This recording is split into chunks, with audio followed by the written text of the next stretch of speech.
ጤና ይስጥልኝ የተወደዳችሁ የቮይስ ኦፍ ራያ ቤተሰቦች እንደምን ውላችኋል? ታህሳስ 17 2018 ዓ.ም የቮይስ ኦፍ ራያ ዜናዎች ወደ እናንተ የምናደርስበት ሰዓት ላይ እንገኛለን። በቅድሚያም አርዕስተ ዜና። የህወሓት ቡድን ህዝቡን ለረሃብ በማዳረግ ለፖለቲካ መሳሪያነት እየተጠቀመበት መሆኑን የኢትዮጵያ አደጋ ስጋት አመራር ኮሚሽን ገለጸ። በአደገኛ የሰዎች ዝውውር የተከሰሰው ኤርትራዊ ከተባበሩት አረብ ኤምሬትስ ለኔዘርላንድ ተላልፎ መሰጠቱ ተገልጿል። የኤርትራ ጦር ድንበር ተሻግሮ በቡሬ ድንበር ትንኮሳ እየፈጸመ መሆኑን መረጃዎች እየጠቆሙ ይገኛሉ። እነዚህና ሌሎች ዜናዎች በዝርዝር ይዘናል። እንድትከታተሉን በአክብሮት እንጋብዛለን። የህወሓት ቡድን ህዝቡን ለረሃብ በመዳረግ ለፖለቲካ መሳሪያነት እየተጠቀመበት መሆኑን የኢትዮጵያ አደጋ ስጋት አመራር ኮሚሽን ገለጸ። የዓለም አቀፉ ማህበረሰብ መንግስት በትግራይ የላከውን ድጋፍ የት እንደገባ ሊጠይቅ ይገባልም ብለዋል። የፌዴራል መንግስት በትግራይ ክልል ለሚገኙ ወገኖች የላከውን የቢሊዮን ብር ሰብአዊ ድጋፍ የት እንደገባ ዓለም አቀፉ ማህበረሰብ ሊጠይቅ እንደሚገባ የኢትዮጵያ አደጋ ስጋት አመራር ኮሚሽን አሳሰበ።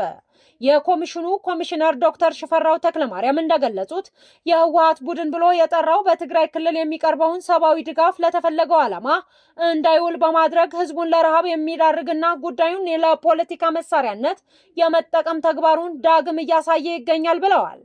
ቡድኑ በመጠለያ ማዕከላትና በልማታዊ ሶፍትኔት አማካኝነት የሚቀርቡ ድጋፎችን በመንጠቅና ለችግረኞች እንዳይደርሱ በማስተጓጎል የህዝቡ ጠላትነቱን እያረጋገጠ መሆኑንም ጠቁመዋል።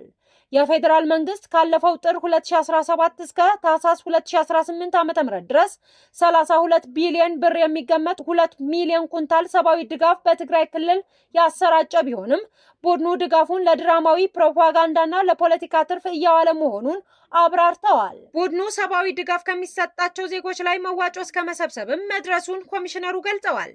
በተጨማሪም ኮሚሽኑ እውቅና ባልሰጠበት ሁኔታ ማህበራዊ ሚዲያን በመጠቀም የሚደረጉ የገቢ ማሰባሰቢያ ዘመቻዎች ህገወጥ መሆናቸውን የጠቀሱት ዶክተር ሽፈራው ድርጊቱን የሚፈጽሙ አካላት ከድርጊታቸው ሊታቀቡ እንደሚገባም አሳስበዋል።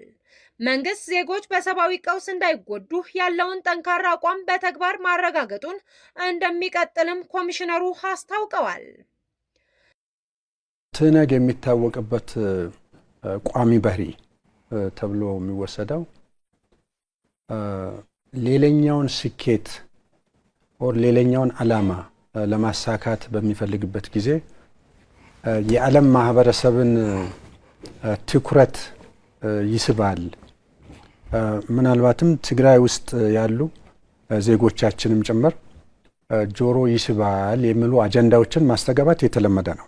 በተሟላ ግንዛቤ ሁሉም ሰው ሁሉም አካል በውስጥም በውጭም ያለ አካል ይህንን ጉዳይ ተገንዝቦ ትነግን እረፍ፣ ከዚህ ውጣ፣ ሰብአዊነትን አስቀድም፣ ፖለቲካውን ቀጥለት ይመጣበታል፣ በሰለጠነ መንገድ ዲሞክራሲያዊ ስርዓቱን ተከትሎ አሰራርን ተከትሎ የምርጫ ህጎችን ተከትሎ የሚሰራቸውን ነገሮች ሊሰራ ሲችል ሂሳቡን በሌላ በኩል ለማስላት እንዳይንቀሳቀስ ሁሉም የድርሻውን ሊወጣ ይገባል። ህወሓት ከቀናት በፊት በተፈናቃዮች ጉዳይ አስመልክቶ ባወጣው መግለጫ እንዳለው የትግራይ ሉዓላዊነትን በመውረር እና በታጠቁ ኃይሎች አማካኝነት በትግራይ ህዝብ ላይ ጥቃት በመፈጸም ህዝቡን ለማጥፋት የሚደረጉ ሴራዎችን አንታገስም፣ ትዕግስትም ልክ አለው በሚል ርዕስ ባወጣው መግለጫ አስታውቆ ነበር። ህወሓት በፌዴራል መንግስቱ በትግራይ ህዝብ ላይ በተለያዩ መንገዶች የዘር ማጥፋት ዘመቻ ቀጥሏል በማለትም ከሷል። የሰብአዊ እርዳታ እየቀነሰ በመሄዱ በተፈናቃዮችና ስደተኞች ካምፕ ውስጥ ከባድ ሰብአዊ ቀውስ ተፈጥሯል ያለው ህወሓት በተለይ በህጻጽ የስደተኞች መጠለያ ካምፕ ውስጥ ከባድ ረሃብ እንደተከሰተም አስታውቋል። ህወሓት በመጠለያ ጣቢያ ውስጥ የሰዎችን ህይወት ለማዳን የበጎ አድራጎት ድርጅቶች ድጋፍ እንዲያደርጉም ጠይቋል። ዓለም አቀፉ ማህበረሰብ በተለይም የፕሪቶሪያው የግጭት አቁም ስምምነት አደራዳሪዎች ስምምነቱ ተግባራዊ እንዲሆን ታሪካዊ ኃላፊነታቸውን መወጣት እንዳለባቸው ህወሓት ከቀናት በፊት ባወጣው መግለጫ ማሳሰቡም አስታውሷል።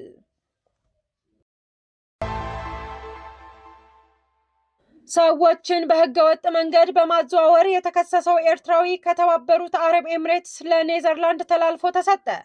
የ41 ዓመቱ ኪዳኔ ዘካሪያስ ሀብተ ማርያም በኔዘርላንድ ፍርድ ቤት እንደሚቀርብ የሀገሪቱ አቃቢ ሕግ በድረገጹ ላይ ያወጣው መግለጫ ጠቁሟል። በኢትዮጵያ በፍርድ ሂደት ላይ ሳለ ካመለጡ በኋላ ላለፉት 5 ዓመታት በዓለም አቀፍ ደረጃ የሚፈለጉ ተጠርጣሪዎች ስም ዝርዝር ውስጥ ገብቶ እንደነበረም ይታወቃል። በኔዘርላንድ ወታደራዊ ፖሊስ ታጅቦ ከተባበሩት አረብ ኤምሬትስ ወደ አምስተርዳም መወሰዱንም ተገልጿል። ኪዳኔ በወንጀል ቡድን ውስጥ በመሳተፍ ስደተኞችን በህገወጥ መንገድ በማዘዋወር ሰዎችን በማገት በመበዝበዝ አካላዊ ጥቃት በማድረስ እንዲሁም ወሲባዊ ጥቃት በመፈጸም በኔዘርላንድ ሲፈለግ እንደነበርም ታውቋል። የኤርትራ ጦር ድንበር ተሻግሮ በቡሬ ድንበር ትንኮሳ እየፈጸመ መሆኑን የሚገልጹ መረጃዎች ከስፍራው ወጥተዋል። ጦሩ ወደ አፋር ክልል በመግባት ትንኮሳ እያደረገ ነው ተብሏል። በአፈቀላጤው አቶ የማነ በኩል እኛ የምንፈልገው ሰላም ነው ቢልም በተግባር ግን ጸባጫሪ ድርጊቱን ቀጥሎበታል። ዛሬ በወጣው መረጃም የሻዕቢያ ጦር በአፋር ግዛት ተሻግሮ በመግባት ትንኮሳ እየፈጸመም እንደሆነ ተረጋግጧል። የኤርትራ ጦር ወደ አፋር ክልል ድንበር አካባቢዎች ሰርጎ በመግባት ወታደራዊ ትንኮሳ እየፈጸመ መሆኑንም አዲስ ሪፖርተር ድረገጽ ላይ ዘግቧል። ዜናው ህወሓት ትዕግስት ያልቋል በማለት መግለጫ ከማሰራጨቱ ጋር የተናበበ እንደሆነም ተመልክቷል። የሻዕቢያ ጦር ወደ ኢትዮጵያ ግዛት ዘልቆ ትንኮሳ እየፈጸመባቸው ካሉ አካባቢዎች መሃል ቡሬ፣ ዳናከል፣ ገረቦና አዋላ ይጠቀሳሉ። ዘገባው እንዳለው በተለይም በቡሬ አፋር ድንበር አቅጣጫ የኤርትራ ጦር ከፍተኛ ወታደራዊ ንቅናቄ እያደረገ ነው ብሏል። የኤርትራ ወታደሮች በአካባቢው ሰላማዊ አፋር ዜጎችን በማዋከብና የክልሉን ድንበር ለመድፈር ሙከራ ማድረጉን ተከትሎ ክልሉ ድርጊቱን በአስቸኳይ ካልቆመ ራሴን ለመከላከል አስፈላጊውን እርምጃ እንደሚወስድ እንዲሁም የፌዴራል መንግስት ጉዳዩን በአቅርቦት እንዲከታተል ጥሪ ማቅረቡም ተሰምቷል። በተያያዘ ዜና የአልሸባብ የሽብር ቡድን ለሶማሊያና ለቀጠናው ሀገራት ትልቁ አሁናዊ የደህንነት ስጋት ሆኖ መቀጠሉን የተባበሩት መንግስታት የባለሙያዎች ቡድን አስታወቀ። የአልሸባብ የሽብር ቡድን ለሶማሌና ለቀጠናው ሀገራት ትልቁ አሁናዊ የደህንነት ስጋት ሆኖ መቀጠሉን የተባበሩት መንግስታት ድርጅት ባለሙያዎች ቡድን ከትናንት ወዲያ ረቡዕ ዕለት ባወጣው ሪፖርት ላይ ገልጿል።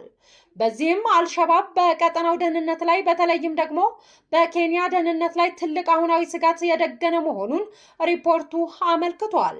ምክንያቱም ደግሞ ቡድኑ ራሱ ያመረታቸው ተቀጣጣይና ተተኳሾች ጭምር በመጠቀም በኬንያ ላይ ተደጋጋሚ ጥቃቶችን እየፈጸመ የሚገኝ በመሆኑ ነው። በዚህ ዓመት ብቻ አልሸባብ የሶማሊያ አዋሳኝ በሆኑት ማንዴራና ላሙ የተባሉ የኬንያ ግዛቶች ላይ በአማካኝ በወር 6 ጥቃቶችን ፈጽሟል። የተባበሩት መንግስታት ድርጅት የባለሙያዎች ቡድን ሪፖርት ይህንን ይበል እንጂ የሶማሊያው መንግስት በአልሸባብ ላይ የሚያካሂደውን ጥቃት አጠናክሮ መቀጠሉንና ድልም እየተቀናጀ መሆኑን ፕሬዝዳንት ሐሰን ሼክ መሐመድ በተደጋጋሚ ሲገልጹ መሰማታቸውም አይዘነጋም። የተከበራችሁ የቮይስ ኦፍ ራያ የራዮች ድምጽ ሚዲያ ቤተሰቦች ወደ እናንተ ያደረስንላችሁ የዜና ጥንቅራችን በዚህ አበቃን። ሰላም።